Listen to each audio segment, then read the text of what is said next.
بسم اللہ الرحمن الرحیم۔ شروع اللہ کے نام سے جو بڑا مہربان نہایت رحم والا ہے۔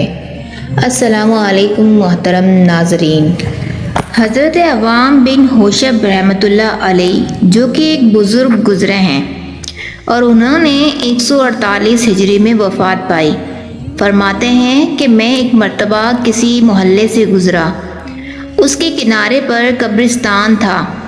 بعد عصر ایک قبر شق ہوئی یعنی پھٹی اور اس میں سے ایک ایسا آدمی نکلا جس کا سر گدھے جیسا اور باقی جسم انسان کا تھا، اور وہ 3 گدھے کی طرح رینکا یعنی کہ گدھے کی طرح چیخا، پھر قبر میں چلا گیا اور قبر بند ہو گئی۔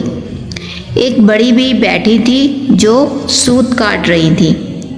ایک خاتون نے مجھ سے کہا، بڑی بی کو دیکھ رہے ہیں؟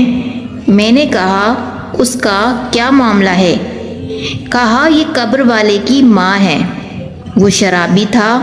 جب شام کو گھر آتا ماں نصیحت کرتی کہ اے بیٹے، اللہ پاک سے ڈر، آخر کب تک اس ناپاک کو پیے گا؟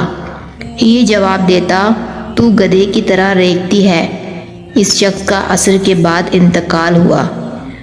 جب سے فوت ہوا ہے ہر روز بعد عصر اس کی قبر شق ہوتی ہے اور یوں 3 بار گدھے کی طرح چلا کر پھر قبر میں سما جاتا ہے اور قبر بند ہو جاتی ہے۔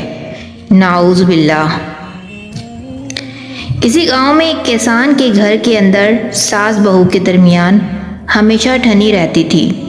کئی بار کسان کی بیوی روٹھ کر میکے چلی گئی اور وہ منت سماجت کر کے اس کو لے آیا۔ آخری بار بیوی نے کسان سے کہہ دیا کہ اب اس گھر کے اندر میں رہوں گی یا تمہاری ماں۔ کسان اپنی بیوی پر فدا تھا۔ اس نادان نے دل ہی دل میں طے کر لیا کہ روز روز کے جھگڑے کا حل یہی ہے کہ ماں کو راستے سے ہٹا دیا جائے۔ چنانچہ ایک بار وہ کسی ہیلے سے ماں کو اپنے گنے کے کھیت میں لے گیا۔ گنے کاٹتے کاٹتے موقع پا کر ماں کا رخ کر کے جوں ہی اس پر کلہاڑی کا وار کرنا چاہا، ایک دم زمین نے اس کسان کے پاؤں پکڑ لیے۔ کلہاڑی ہاتھ سے چھوٹ کر دور جا پڑی اور ماں چلاتی ہوئی گاؤں کی طرف بھاگ نکلی۔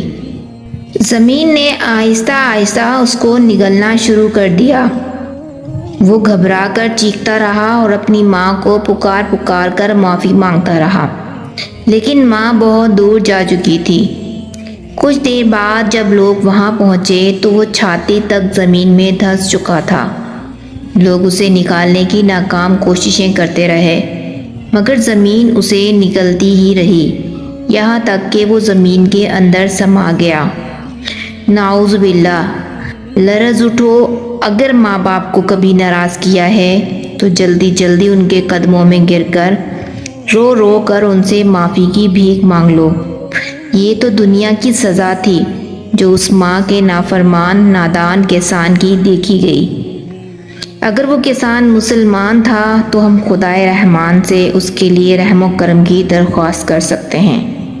دنیا کی سزا جب ناقابل برداشت ہوا کرتی ہے تو آخرت کی سزا کیسے سہی جا سکے گی؟